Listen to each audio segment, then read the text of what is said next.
এটাই তো জুলাই জাতীয় সনদ।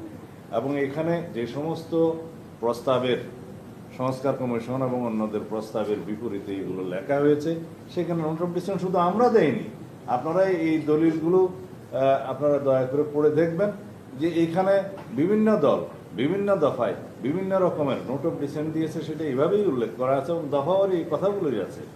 তা এখন আমাদের প্রশ্ন হলো, জুলাই জাতীয় সনদ বাস্তবায়নের জন্য কি এই সনদটা অন্তর্ভুক্ত করা উচিত ছিল না জাতীয় ঐক্যমত্য কমিশনের সুপারিশে?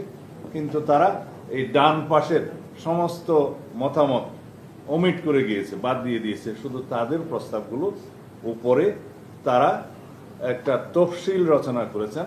তফসিল 1, বিকল্প প্রস্তাব 1-এও তফসিল 1, বিকল্প প্রস্তাব 2-এও তফসিল 1, 48টা দফা দিয়ে সেই তফসিল করা হয়েছে। বলা হয়েছে এই 48টা দফার উপরেই গণভোট হবে। এখানে কে কি মতামত দিল, কিভাবে সনদে উল্লেখ করা হলো, কিভাবে সম্মত হলো, কিছুই উল্লেখ করা হয়নি। এবং বলা হয়েছে বিল আকারে এটা উপস্থাপন করা হবে। বিল কারা করতে পারে? বিল জাতীয় সংসদের এখতিয়ার, নির্বাচিত জাতীয় সংসদ বিল আকারে আইনের আগে উত্থাপিত হয়। সেই bill first reading, second reading, third reading এর পরে, জনমত যাচাইয়ের পরে, স্থায়ী কমিটিতে আলোচনা করার পরে সেই বিলটা গৃহীত হলে সেটা আইনে পরিণত হয়। সেই আইনে স্পিকার দস্তখত করে রাষ্ট্রপতির কাছে দিবেন, রাষ্ট্রপতি সই করলে সেটা আইনে পরিণত হবে। এখন বিলটাকে বলা হচ্ছে যে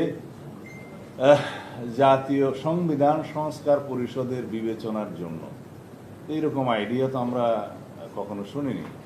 আর যদি সংবিধান সংস্কার পরিষদ নামে কোনো বডির সংগঠন করতে হয় বা সেটার অনুমোদন নিতে হয়, সেটা অবশ্যই জাতীয় সংসদের মধ্যেই সিদ্ধান্ত নিতে হবে। তা এখন এই সমস্ত আলোচনা তো আমাদের সাথে হয়নি। হঠাৎ করে সংবিধান সংস্কার পরিষদ গঠনের যে প্রস্তাবটা দেয়া হলো এবং সেটা কারা দিল, কিভাবে দিল, সুপারিশে কিভাবে আসলো, তাইলে জাতীয় সংসদ নির্বাচন অনুষ্ঠিত হবে নাকি সংবিধান সংস্কার পরিষদ নির্বাচন অনুষ্ঠিত হবে?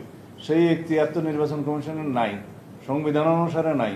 দুইটাই এখতিয়ার, একটা জাতীয় সংসদ নির্বাচনের ক্ষমতা আর একটা রাষ্ট্রপতি নির্বাচনের ক্ষমতা সংবিধানে নির্বাচন কমিশনকে দেয়া হয়েছে। তো সেই ক্ষেত্রে এই সমস্ত পরিকল্পনা বা প্রস্তাব হঠাৎ করে নিয়ে এসে সুপারিশ দেয়া এবং জাতিকে বিভ্রান্ত করা, এখানে অনৈক্য সৃষ্টি করা, বিভক্ত করা তো জাতীয় ঐক্যমত্য কমিশনের কর্ম হতে পারে না।